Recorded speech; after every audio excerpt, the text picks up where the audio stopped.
Sahajo by, उनका चरित्र मैं कभी कभी कथा में सुनाता हूं। श्री श्याम चरण दास अपने गुरुदेव के प्रति इतनी समर्पित थी कि एक दिन उन्होंने अपने गुरुदेव को अपनी कुटिया पर आमंत्रित किया पधरामनी के लिए। तो गुरुदेव जा रहे हैं सहजोबाई के यहां और उसी समय ठाकुर जी ने मन बनाया मैं भी सहजोबाई के यहां जाऊंगा, जाके देखूं ये गुरु को पहले प्रणाम करेगी कि मुझे। सहजोबाई की कुटिया के द्वार पर जाने वाले मार्ग पर दो तेज आ रहे हैं एक साथ, एक गुरु हैं और दूसरे गोविंद हैं। सहजोबाई मन में सोच रही है कि ये क्या हो रहा है, ठाकुर जी भी आ रहे हैं, गुरु जी भी आ रहे हैं, पहले मैं किसकी आरती करूं, पहले मैं किसको प्रणाम करूं। सब लोग जानते हैं गुरु गोविंद दोनों खड़े काके लागू पाए, बलिहारी गुरुदेव की जो मोहे गोविंद दियो बताए। अब इसके अनेक अर्थ लोग करते हैं, पर सहजोबाई ने जो किया वो श्रवणीय है। जब ये चरित्र में पढ़ रहा था तो मैंने विचार किया, आप भी विचार करो कि अगर आपके द्वार पर भी गुरु और गोविंद दोनों आ जाएं तो आप पहले किसका स्वागत करोगे। कई लोग थोड़ी बात प्रकाशित करने के लिए ऐसा बोल सकते हैं कि हम गुरु का स्वागत पहले करेंगे, लेकिन वास्तविकता यह है कि गुरु गोविंद दोनों आ गए तो आप गोविंद का स्वागत पहले करोगे। लेकिन सहजोबाई ने क्या किया, जैसे ही देखा कि ठाकुर जी और गुरु जी दोनों आ रहे हैं तो थाल रख करके दौड़ करके आगे गई और ठाकुर जी का हाथ पकड़ के अपने पास लेकर के आई और थाल ठाकुर जी के हाथ में रख करके बोली मेरे गुरुदेव आ रहे हैं, पूजा करो। मेरे गुरुदेव आ रहे हैं, इनका तिलक करो, इनके ऊपर अक्षत डालो, इनको माला पहनाओ, इनकी आरती करो।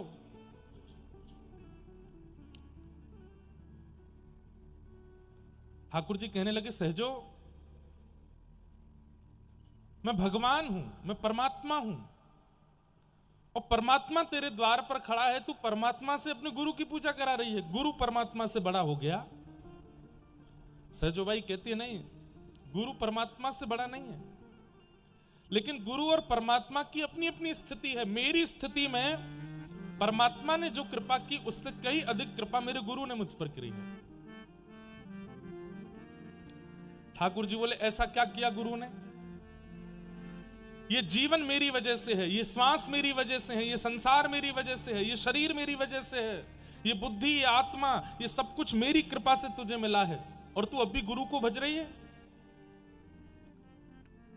सहजोबाई कहती हैं, बहुत ध्यान से सुनिएगा, सहजोबाई कहती हैं आपने जीवन दिया ठाकुर जी, आपने जन्म दिया, आपने शरीर दिया, आपने संसार दिया, आपने श्वास दी, आपने आंख दी, नाक दी, कान दिए, हाथ दिए, पैर दिए, पर इन सब से अपने जीवन को सफल कैसे बनाया जाए ये आपने नहीं बताया, ये गुरु ने बताया। आपने ताली बाद में बजाना, पहले सुनो। कई स्कूल के बच्चे ऐसे होते हैं, हमारे स्कूल में भी एक हमारा मित्र था, जैसे टीचर क्वेश्चन करते हैं ना, हाँ भाई इसका उत्तर कौन देगा, तो सबसे पहले हाथ ऊपर कर लेता, इतनी जोर से हाथ ऊपर, सर सर मैं।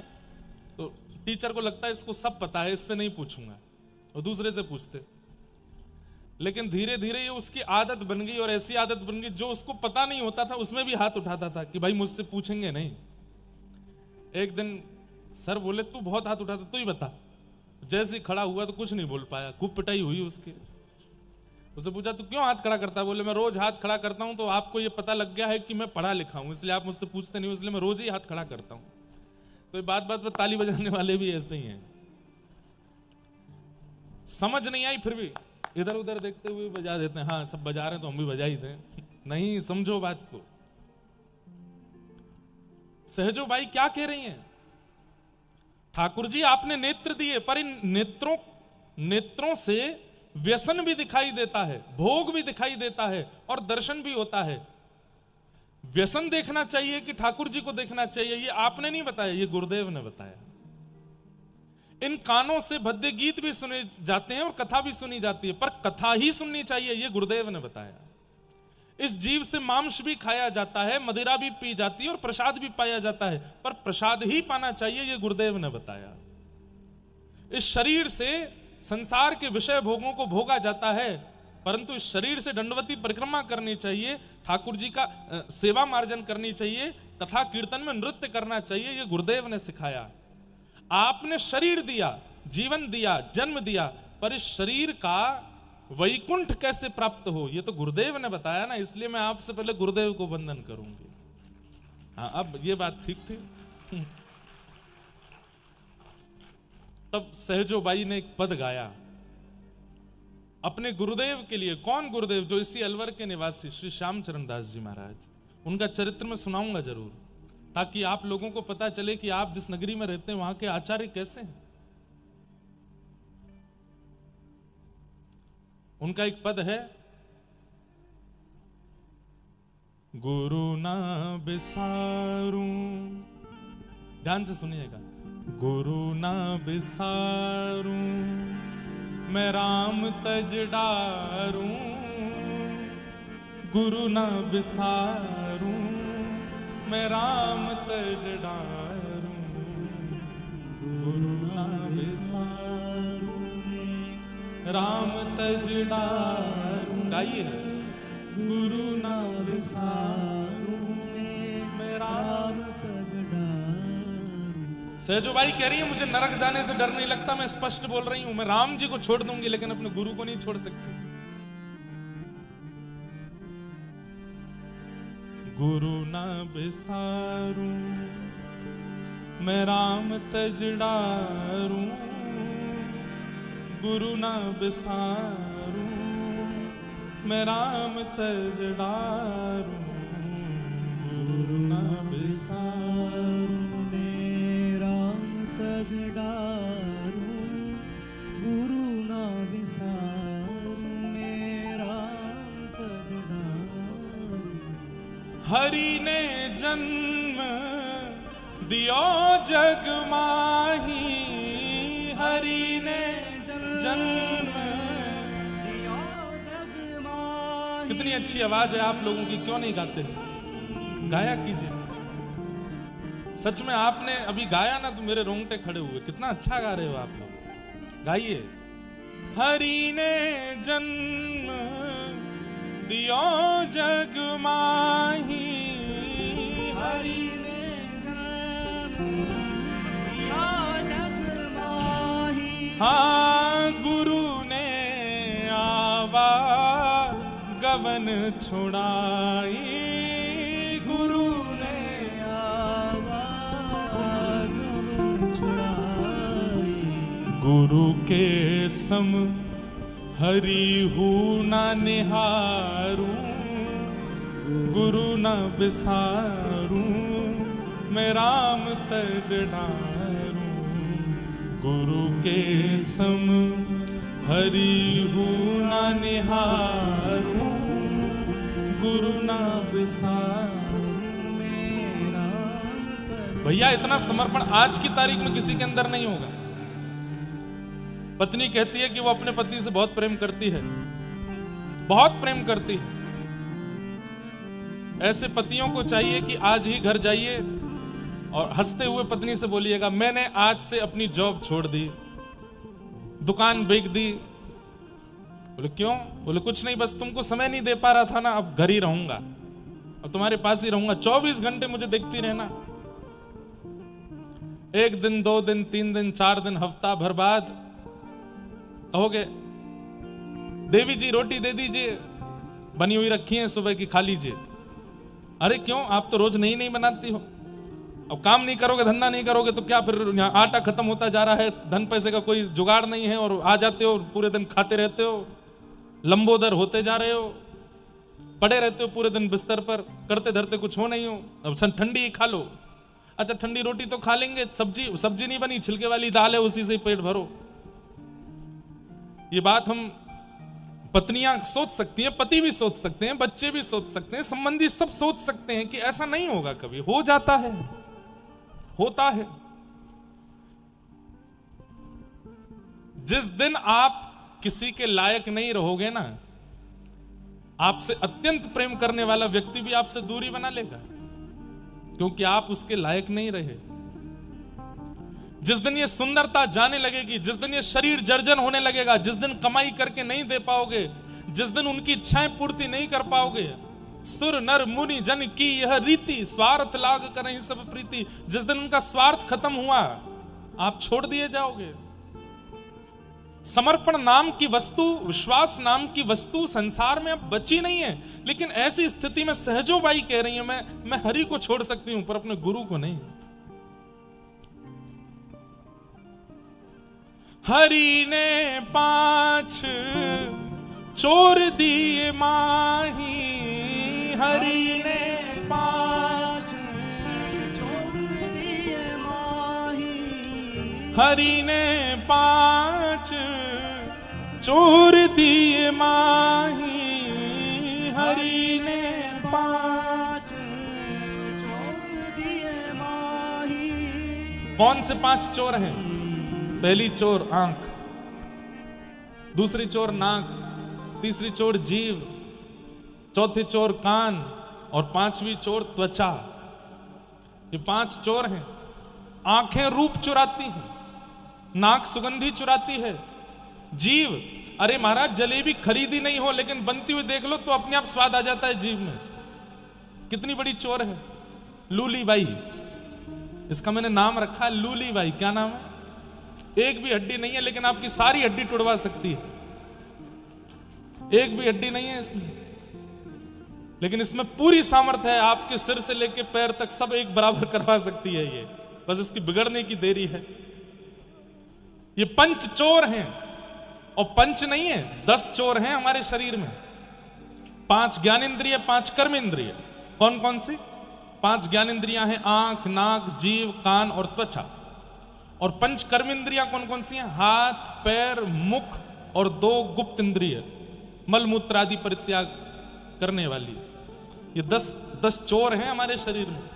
सहजोबाई कह रही हैं, हरि ने 5 चोर दिए साथा, हरि ने 5 चोर दिए साथा, गुरु ने किए अनाथ सनाथा, गुरु ने किए अनाथ सनाथा। अरे ठाकुर जी, आपने तो केवल 5 इंद्रियां दे दी, आंख, नाक, जीव, कान, त्वचा, हाथ, पैर, मुख सब दे दिया, लेकिन इन 10 को सही दिशा दी तो गुरुदेव ने, आपने नहीं दी थी।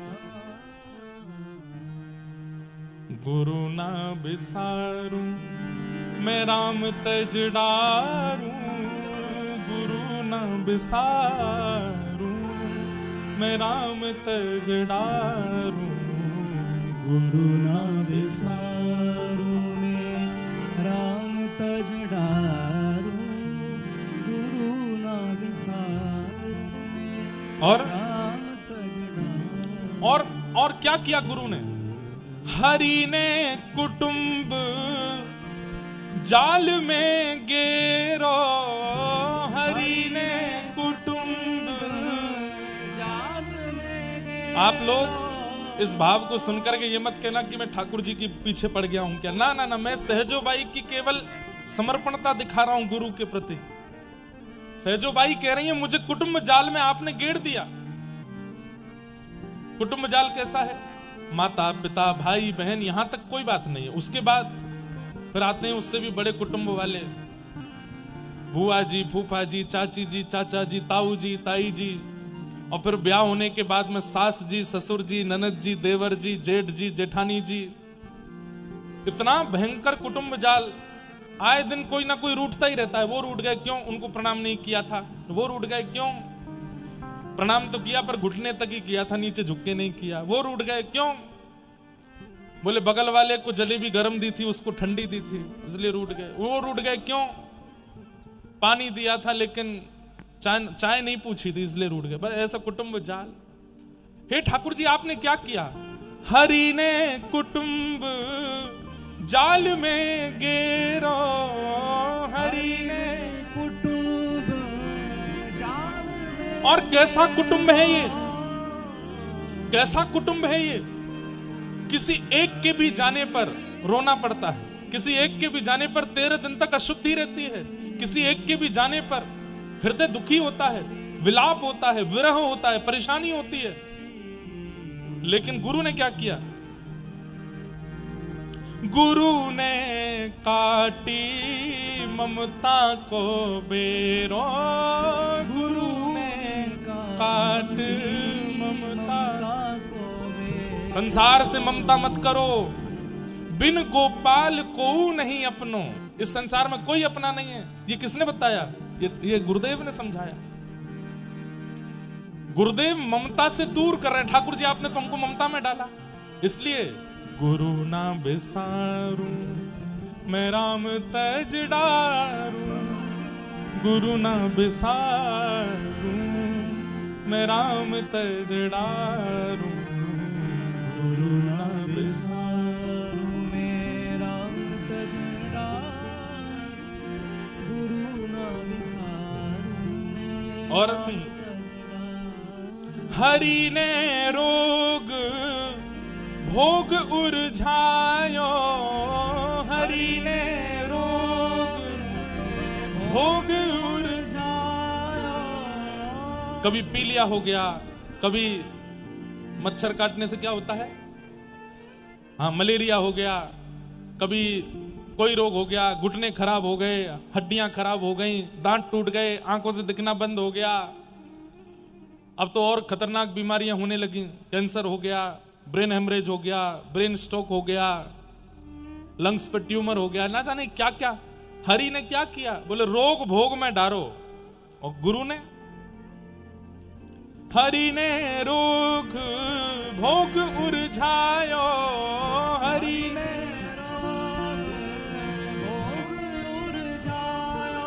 हाँ गुरु ने जोगी रूप लखायो, गुरु ने जोगी रूप लखायो। अरे मीराबाई के जीवन में जब गुरु आए तब मीराबाई गाती हैं, जिन भेषा मारो सांवरो रीझ है, मैं सोही भेष धरूंगी बाला, मैं बैरागण हूं।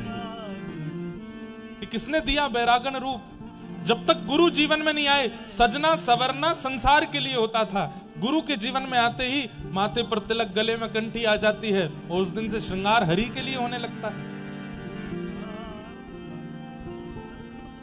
हरि ने रोग भोग उरझायो और गुरु ने जोगी रूप लखायो।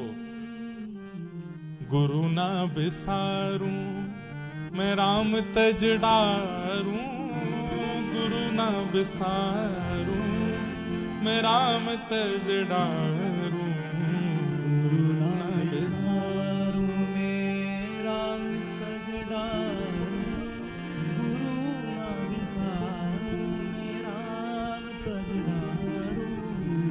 और अंत में सहजोबाई अपने गुरुदेव के लिए कहती हैं, श्री श्यामचरण दास जी महाराज, चरण दास पर तन मन वारू, चरण दास पर तन मन वारू, चरण दास पर तन मन वारू, चरण दास पर तन मन वारू। हे गुरु के सम हरि को ना निहारूं, गुरु के सम हरि को ना निहारूं, गुरु न तजूं हरि को तज डारूं, गुरु न बिसारूं मैं राम तज डारूं, गुरु न तजूं हरि को तज डारूं, गुरु न बिसारूं मैं राम तज। और आश्चर्य की बात कि सहजोबाई श्यामचरण दास जी इनके गुरु जी थे, सहजोबाई इनकी शिष्या थी, परंतु शरीर संबंध से दोनों बहन भाई थे। श्यामचरण दास जी इनके बड़े भैया लगते थे दूर के, और सहजोबाई अपने ब्याह के मंडप में बैठी थी, लेकिन बोली कि मैं ब्याह तब रचाऊंगी जब मेरे गुरु श्यामचरण दास आएंगे। और जब वो पूरी लीला में किसी दिन विस्तार से सुनाऊंगा, अभी थोड़ा अध्ययन करना हूं उस पर। तो जब अलवर से वे दिल्ली गए और सहजोबाई मंडप में बैठी थी, बोले आप आशीष देंगे उसके बाद फेरा लूंगी। तब श्यामचरण दास जी ने कहा इस संसार में और बंधने की क्रिया है, यहां फेरा ले लेगी तो फिर इसमें और बंधना ही पड़ जाएगा, अभी भी समय है, हरि की हो जा। और कुछ ज्ञान उपदेश किए। सहजोबाई उसी समय मंडप से निकल गईं और जीवन भर के लिए फिर विरक्त हो गईं, फिर कहीं नहीं गई, फिर अपने गुरु की खूब सेवा की। उनका एक पद और है, वो मैं अपने सब श्रोताओं को सुनाता हूं। सहजोबाई कहती हैं गुरु के प्रति हमारी निष्ठा कैसी होनी चाहिए। बोले गुरु को पिता मत मानो, गुरु को गुरु मत मानो, गुरु को भाई मत मानो, गुरु को परमात्मा भी मत मानो। तो बोले फिर गुरु को क्या माने। हम बालक तुम मात हमारी, हम बालक तुम माई हमारी, हम बालक तुम माई हमारी, हम बालक तुम। गुरु को मां मानो। सहजोबाई कहती हैं गुरु कौन है। बोले हमारी मैया है। अपने गुरुदेव को देख करके मां स्वरूप मान करके उनको प्रणाम करो। बोले शिष्य की निष्ठा में केवल इतना अंतर चाहिए कि अपने गुरु को जब देखे तब मातृभाव से देखे, मैया के भाव से देखे, शिष्य का कल्याण अपने आप हो जाएगा। क्योंकि मां का वात्सल्य, मां की करुणा ही बालक को बचाती है। ऐसी करुणा, ऐसी भावना गुरु के प्रति हो, ये सहजोबाई सिखाती। तो ये सब पद, ये सब भाव इसलिए मन में आए कि आज मुझे पता चला कि जिन श्यामचरण दास जी महाराज सहजोबाई के पद में गाता हूं, उनका गुरु स्थान अलवर है। यहां उनके गुरु का जन्म हुआ है। तो ये सामान्य भूमि तो नहीं है भैया। यहां अनेक भक्तों के प्रादुर्भाव हुए हैं और इन्हीं श्यामचरण दास जी की परंपरा में दीक्षा ली थी, जिनका कल मैं स्मरण कर रहा था, याकूब हुसैन। वो भी अलवर के ही थे। याकूब हुसैन के पिताजी वो अजमेर में कोई नौकरी करते थे। अब थोड़ी सी सुनो कथा। इनकी माताजी जो थी उनको किताबें पढ़ने का बहुत शौक था। मुसलमान थी वो भी। किताबें पढ़ते पढ़ते पढ़ते कभी एक किताब दो तो पढ़ते पढ़ते इतनी इच्छा हुई कि एक दिन विवाह से पहले उन्होंने रामचरितमानस को पढ़ा और जैसे ही 2-4 दोहे चौपाइयां पढ़ी, इतना आनंद आया उनको पढ़ने में कि वो अपने पिता माता से छुप छुप के पढ़ने लगे। कालांतर में उनका अलवर में ब्याह हो गया। ब्याह के बाद भी वो पति से छिप करके मानस जी पढ़ती थी। उनकी एक हिंदू सहेली थी, उससे वो पूछती थी मुझे रामचरित्र पढ़ करके, मानस जी पढ़ के इतना सुख मिलता है कि मैं क्या बताऊं, लेकिन मैं खुल के नहीं पढ़ सकती। तो उनकी सहेली ने बताया, बोले अभी तो तूने तुलसीदास जी के द्वारा रचित मानस जी पढ़ी हैं, अगर तूने वाल्मीकि जी के द्वारा रचित रामायण कभी पढ़ ली तो तुझे इतना आनंद आएगा कि क्या बताएं। पर वो संस्कृत में है। तो याकूब हुसैन की माता जी को इतनी इच्छा हुई कि मैं कैसे पढ़ूं। तब याकूब जी का जन्म हुआ। मैं इसलिए इतना सम्मान इनको दे रहा हूं क्योंकि ये परम भक्त हुए। ये धीरे धीरे ये बड़े हुए, अलवर में डॉक्टरी की पढ़ाई कर रहे थे। ज्यादा पुरानी बात नहीं है। डॉक्टरी की पढ़ाई करते करते पिताजी की अजमेर में जॉब लग गई थी, वो वहां कहीं काम करते थे, ये यहां डॉक्टरी की पढ़ाई कर रहे थे। तो एक दिन इनकी मां ने इनको बुलाया और कहा कि बेटा मेरा एक काम मैं तुमसे कह सकती हूँ, पिता से तो कभी कह नहीं पाई। बोले क्या बात है मां, तुम पढ़ने लिखने में इतने होशियार हो, इतना जल्दी तुमको सब कुछ याद हो जाता है, मेरे लिए एक काम करोगे? बोले क्या? संस्कृत पढ़ लो और संस्कृत पढ़ करके तुम संस्कृत श्लोकों का अनुवाद करना सीख लो। बोले मां उसकी आवश्यकता क्यों है? बोले मुझे रामायण सुननी है, मुझे वाल्मीकि जी के द्वारा रचित रामायण का अनुवाद सुनना है, वो तुमसे ही सुनना, और किसी से मैं सुन नहीं सकती। उन्होंने कहा मां ये तो बहुत अपराध है ना, हमारे कौम में तो ये अधिकार नहीं है। बोले इसीलिए तो छुप करके तुम पढ़ लो। तो अलवर के बड़े बड़े पंडितों के पास याकूब जी गए, लेकिन किसी ने भी उनको पढ़ाया नहीं। बोले अरे तुम मांस खाते हो, ऐसे ऐसे करते हो, हम कैसे पढ़ाते हैं? इन्होंने ये बात अपनी मां से जाके कही तो मां ने कहा तो बेटा तू एक काम कर, तू मांस छोड़ दे। इन्होंने मां से कहा मां वो साल भर में हमारे कई त्योहार आते हैं, उसमें तो खाना पड़ता है। बोले कि मैं तेरे लिए कुछ ऐसा बना दूंगी, सबको लगेगा कि तू वही खा रहा है, लेकिन वो नहीं होगा, तू छोड़ दे मांस। तो इन्होंने मांस छोड़ दिया और एक पंडित जी को इन्होंने विश्वास आश्वासन दे दिया कि मैंने मांस छोड़ दिया, मुझे संस्कृत पढ़ाई है। तो रात्रि की बेला में जब पूरा नगर सोता था तब पंडित जी इनको संस्कृत पढ़ाते थे। 6 महीने में संस्कृत का अध्ययन करके इतने विद्वान हो गए याकूब, उन्होंने पूरी वाल्मीकि रामायण अपनी माता जी को सुनाई।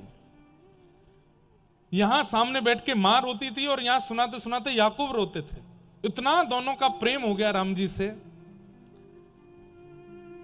अब तो कुछ महीनों बाद रामायण पूरी हो गई, तो इनके मन में इच्छा होने लगी मैं और क्या पढ़ूं और क्या पढ़ूं। तब इन्होंने अपने उन्हीं गुरुदेव पंडित जी से पूछा मैं और क्या पढ़ूं। तब इन्होंने कहा रामायण हो गई, अब गीता पढ़ो। तो उन्होंने गीता पढ़ी तो इनको और आनंद आया। बोले कि ऐसा लग रहा है कि मैं प्यासा रह गया हूं, कुछ बताइए ना मैं क्या पढ़ूं। अपनी डॉक्टरी की पढ़ाई भी कर रहे थे। तब पंडित जी ने इनसे कहा एक काम करो, तुम श्रीमद् भागवत पढ़ो। तब इन्होंने श्रीमद् भागवत का अध्ययन किया। प्रथम द्वितीय तृतीय चतुर्थ पंचम षष्ठम सप्तम अष्टम नवम दसम स्कंद तक इन्होंने पढ़ लिया। 10वें स्कंद में जैसे ही गोपी गीत आया तब कथामृतम तप्त जीवनम कवि भीड़ितम कल्मषा। बस रुक गए वहीं पर और सालों साल निकल गए, गोपी गीत से आगे पन्ना पलट ही नहीं पाए, बस रोते रहते और गोपी गीत को पढ़ते रहते। याकूब हुसैन अलवर के किसी विद्यालय की लाइब्रेरी में पढ़ने जाते थे और बस रोते रहते थे मैं क्या करूं, ये कितना प्रेम है, ये कितना रस है। ये गोपियां जिन कृष्ण के लिए गा रही हैं, मेरे को उनके दर्शन की इच्छा हो रही है, उनकी झांकी देखनी है, उनका स्वरूप देखना है। तभी एक दिन ये लाइब्रेरी में पढ़ रहे थे तो सामने वाली बेंच पर एक व्यक्ति आकर के पढ़ने लगा। इन्होंने जैसे ही उसको देखा तो उसके माथे पर तिलक था, गले में कंठी माला थी और हाथ में नाम जप चल रहा था और वो पन्ने पलट के पढ़ता जा रहा था, नाम जप कर रहा था। इनको लगा ये मुझे कुछ बता सकता है। तब इन्होंने उस व्यक्ति से बात की। बोले कि आप हिंदू हो? बोले हाँ। ये क्या कर रहे हो आप हाथ में? बोले माला जप रहे हैं। बोले इससे क्या होता है? बोले इससे हमारे ठाकुर श्री राधा मोहन प्रभु दर्शन देंगे, नाम जप से दर्शन होता है। तो याकूब जी बोले ये मुझे दे दो, मैं भी जप लूं, मैं भागवत पढ़ता हूं, मेरी भी दर्शन की इच्छा है। बोले ये मैं नहीं दे सकता, ये तो कोई आचार्य देते हैं, ये तो कोई महापुरुष देते हैं, दीक्षा देते हैं, दीक्षा में नाम देते हैं, उसके जाप से ही ठाकुर जी का अनुभव होता है। अच्छा भैया एक बात बताओ, तुम्हारे यहां केवल हिंदुओं को ही दीक्षा लेने का अधिकार है, मुसलमान नहीं ले सकते? उन्होंने कहा ले सकते हो, बस तुम्हारे कौम के लोग तुमको कुछ कहे नहीं। बोले कि उनसे तो मैं छुपा लूंगा, पर मैं किनसे दीक्षा लूं?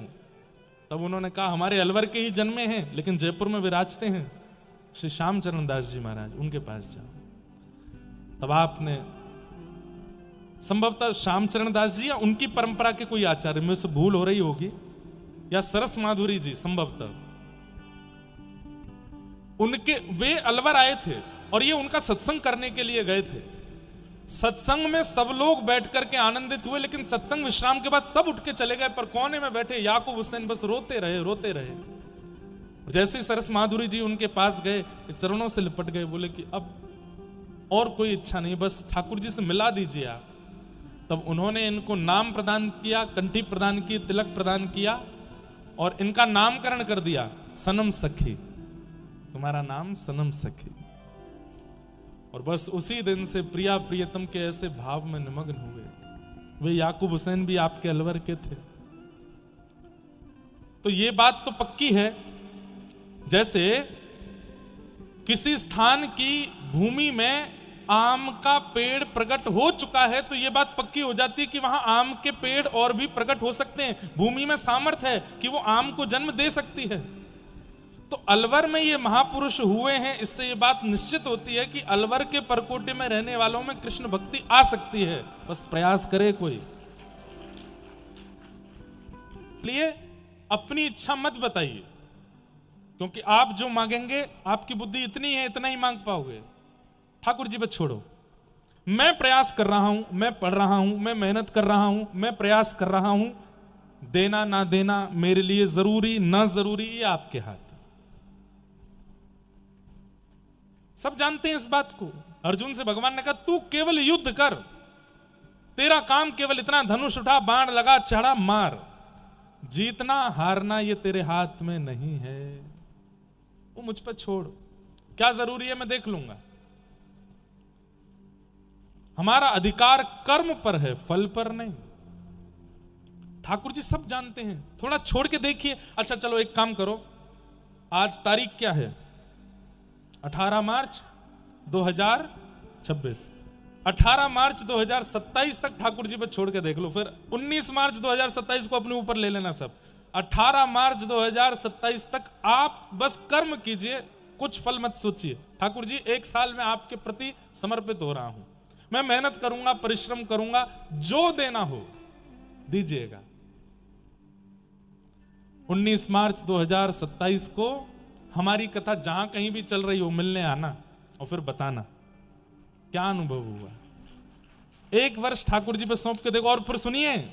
लेकिन 1 वर्षों में गिर जाओ तो शिकायत नहीं, उठ जाओ तो ज्यादा अभिमान नहीं। वे 2 चीज का ध्यान रखना, गिर जाओ तो शिकायत नहीं और खूब उठ जाओ तो अभिमान नहीं। ये बात मन में रखिएगा कि सब ठाकुर जी कर रहे हैं, मैं नहीं कर रहा हूं, मेरी ये सब ठाकुर जी कर रहे हैं। अनुभव करके देखिएगा। और तीसरी बात, बहुत पॉजिटिव रहिएगा, सकारात्मक।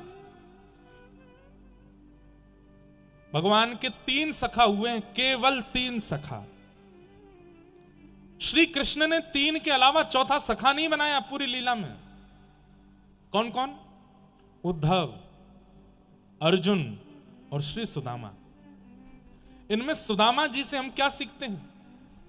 पॉजिटिविटी, बहुत सकारात्मक है।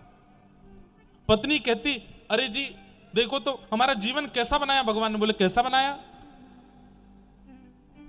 परसों इसलिए भोजन नहीं किया था कि एकादशी थी, कल इसलिए भोजन नहीं किया था कि द्वादशी जो है वो सूर्यास्त के बाद लगी थी और आपका नियम है कि सूर्यास्त से पहले पारणा हो जाए तो ही आप पाते हो। और आज हमने इसलिए भोजन नहीं किया क्योंकि घर में अन्न नहीं है। 3-3 दिन तक भूखे रहते हैं हम लोग।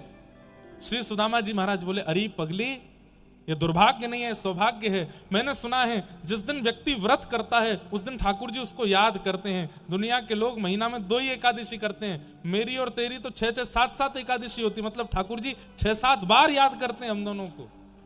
कितना बड़ा सौभाग्य है। हमारे एक महात्मा जी हैं, अभी भी हैं, कथा कराते हैं हमारी। वो एक बहुत अच्छी बात कहते हैं, बोलो जीवन कैसा है, जैसा बना लो वैसा है। आप जैसे चाहो वैसा आपका जीवन हो जाता, बस समर्पित हो जाइए ठाकुर जी पे। बहुत नेगेटिविटी मत रखा कीजिए दिमाग में। कोई भी घटना होने पर, कोई भी परिस्थिति आने पर तुरंत विचार मत किया कीजिए कि ये इसलिए हुआ होगा। नहीं, आपके लिए जरूरी है इसलिए हुआ है, ऐसा सोच के जी लीजिए। एक भक्त हुए श्री प्रयागदास जी, एक दिन अपने सखाओं के साथ खेल रहे थे तो अपने मित्रों के हाथ में खूब सारी राखी देख करके उन्होंने उनसे पूछा, बोले ये क्या पहन के आए हो? तो उन्होंने कहा ये राखी है, हमारी बहन ने पहनाई है। बोले बहन क्या होती है? बोले अरे हमारी मातृ गर्भ से हम जन्मे, हमारी माता के गर्भ से ही जो और जन्म लेते हैं या तो वो भाई होते हैं या बहन होते हैं। तो बोले मेरी बहन तो है नहीं। बोले होगी, माँ से पूछो। एक दिन अपनी माँ से जाके पूछने लगे, माँ मेरी बहन कहाँ है? अब बहन तो थी नहीं, रोने लगे। अब छोटे प्रयागदास जी को कैसे समझाएं? तो माँ ने कह दिया तेरी बहन सियाजू हैं। अच्छा, मेरी बहन कहाँ है? बोले उनका ब्याह हो गया। बोले किन से हुआ? बोले राघव जी से हुआ। बोले राघव जी कौन है? बोले वो तुम्हारे जीजा जी हैं। अच्छा, मेरी बहन कहाँ है?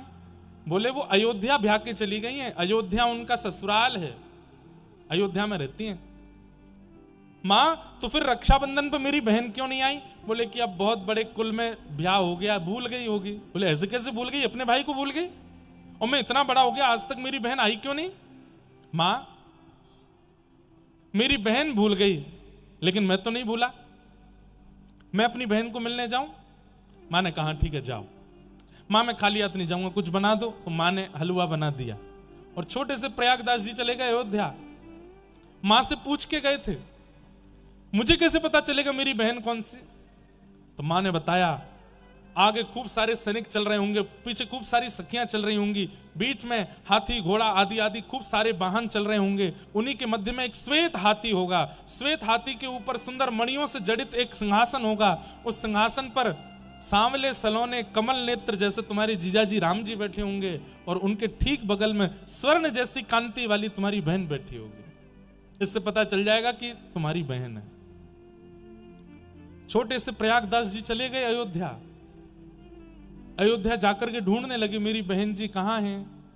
अरे तुम्हारा भैया आया है, कहां हो बहन जी? एक दिन निकल गया, रोने लगे जोर जोर से, कैसी बहन हो? तुम्हारा भाई यहां आया है, तुमने जल भी नहीं पूछा, तुमने अन्न भी नहीं पूछा, अरे बैठने के लिए आसन तक नहीं दिया, कैसी बहन हो? कल सुबह तक यदि नहीं आई आप मुझसे मिलने तो मैं प्रण ले लूंगा कि जीवन में अपनी बहन से मिलने दोबारा अयोध्या नहीं आऊंगा। कैसी बहन हो? रात भर रोते रहे, मेरी बहनियां कहां हैं, मेरी बहन जी कहां है, मेरी बहन कहां है। सूर्य उदय का समय होने लगा और ज्यादा तीव्रता से रोने लगे, अरे बहन मुझ पर थोड़ी तो दया करो, आ जाओ ना। इतने में ही ढोल नगाड़े ताशे सहनाइयां बजने लगी। तभी आपने उठ करके क्या देखा? खूब सारे सैनिक ढोल बजाते हुए चल रहे हैं, उसके पीछे खूब सारे सैनिक चिन्ह लेकर के चल रहे हैं, उसके पीछे घोड़ों पर सैनिक चल रहे हैं तलवार हाथ में लेकर के, खूब सारे हाथियों पर चंवर डुराते हुए खूब सारे सैनिक चल रहे हैं, सखियां आ रही हैं। तभी आप क्या देखते हैं? एक श्वेत हाथी आया और जरा दृष्टि ऊपर करके देखी तो आहा सुंदर सुंदर मणियों से जड़ित सिंहासन। भीतर जैसे ही झांक करके देखा, नवकंज लोचन कंज मुख कर कंज पद कंजारुणौ, श्री रामचंद्र कृपालु भजमन हरण भव भय दारुणौ। आहा नील सरोरुहुर श्री राघव जी बैठे हैं, अपने कमल नेत्रों से तिरछे कर करके एक दूसरे को देख रहे हैं। और जैसे ही दृष्टि बगल में पड़ी तो क्या देखते हैं? स्वर्ण जैसी कांति है और नेत्रों में छोटे छोटे अश्रु बिंद हैं। अपने भैया को देख करके श्री सियाजू बैठी, देख करके रोने लगे श्री प्रयागदास जी। तुरंत हाथी नीचे झुक गया और श्री जानकी जी तुरंत उतर के गई, दौड़ करके जाके प्रयागदास जी को अपने हृदय से लगा लिया। भैया आप आ गए, मैंने आने में विलंब किया, मुझे क्षमा करना। छोटे से प्रयागदास जी को गोद में उठा लिया सीता जी ने। ये तुम्हारे जीजा जी हैं, प्रणाम करो। राम जी को जाके प्रणाम करने लगे। इसी कलिकाल की घटना। बहनिया मैं कल रात्रि से आया, मुझे जल भी नहीं पूछा, अन्न भी नहीं पूछा आपने। सीता जी और राम जी दोनों ने अपनी गोद में बैठाया, बोले हमें क्षमा कर दो, हम कहीं व्यस्त हो गए थे, चलो हम तुमको महल ले चलते हैं, वहां खिलाएं। नहीं मैं वापस जाऊंगा, मैया अकेली मेरी बाट देख रही होगी, आप यहीं मुझे कुछ खिला दो। बोले यहां तो कोई सामग्री नहीं। प्रयागदास जी बोले माँ ने हलवा बनाया ना, मैं लाया हूं। तुरंत खोल करके दिया। श्री राघव जी सिया जी स्वयं पामे और अपने हाथ से प्रयागदास जी को पवामे। भैया आते रहना अयोध्या। बोले हाँ। आप कब आओगे? बोले मैं जल्दी आऊंगी, मां से कहना। प्रयागदास जी नाचते खेलते हुए घर पहुंचे। मैया को जाकर के बताया मेरी बहन इतनी सुंदर, मेरे जीजाजी इतने सुंदर, सब बताया। मां को विश्वास हो गया क्योंकि प्रयागदास जी झूठ नहीं बोलते। बोले तुमने बहन से नहीं कहा कि एक बार आना? बोले मैं कह के आया हूं, वो आएंगी एक बार। और कभी कालांतर में कृपा हुई और सियाजू ने उनकी मां को भी दर्शन दिए। संबंध, इसे कहते हैं परम धर्म। आप नियमित रूप से मंगलवार हनुमान जी जाते हो तो आप धार्मिक हो, लेकिन जब मन करता है तब हनुमान जी के पास चले जाते हो, ये परम धार्मिक हो। आप नियमित रूप से सोमवार के दिन शिव जी की आराधना करते हो, आप धार्मिक हो, पर जब इच्छा होती है तब शंकर जी के पास चले जाते हो, ये परम धर्म है। आप केवल शनिवार रविवार को बरसाना, नंदगांव, गोवर्धन, वृंदावन जाते हो तो आप धार्मिक हो, लेकिन जब मन करता है आधी रात वृंदावन पहुंच जाते हो तो आप परम धार्मिक हो।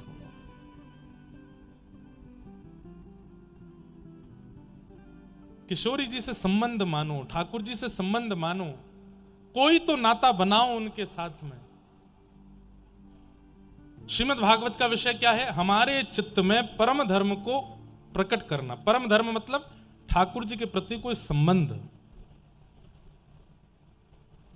अब संबंध कोई भी हो सकते हैं। अब कई माताएं बहनों को ठाकुर जी के प्रति पुत्र का भाव होता है, पर एक बात याद रखिएगा, संबंध चाहे जो मान लीजिए कि मर्यादित संबंध ठाकुर जी से बनाना पड़ेगा। आप एकांत में जैसे चाहे ठाकुर जी के प्रति व्यवहार करो, पर जैसे ही दिखे कि समाज संसार देख रहा है तो आपको मर्यादा का ध्यान रखना पड़ेगा। एक भैया हमारे परिचय के थे, वो मुझसे बोले, महाराज जी हमारे पिताजी ने जमीन का बंटवारा 3 लोगों में किया, हम 2 भाई हैं।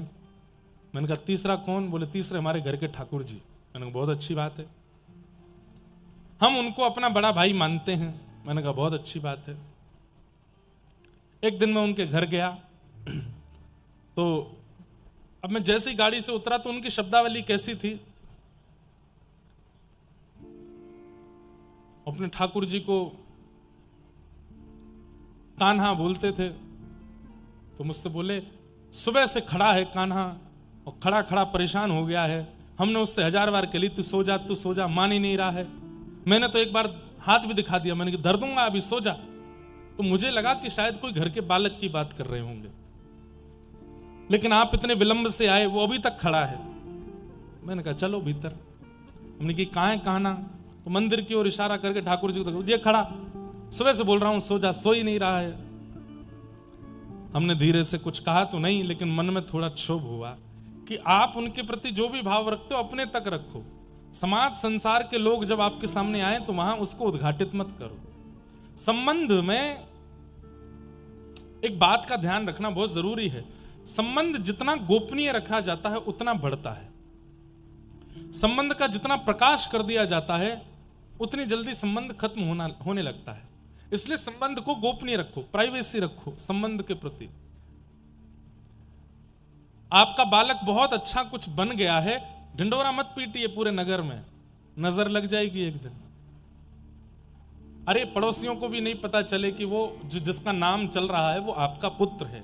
ऐसे संबंधों को रखो।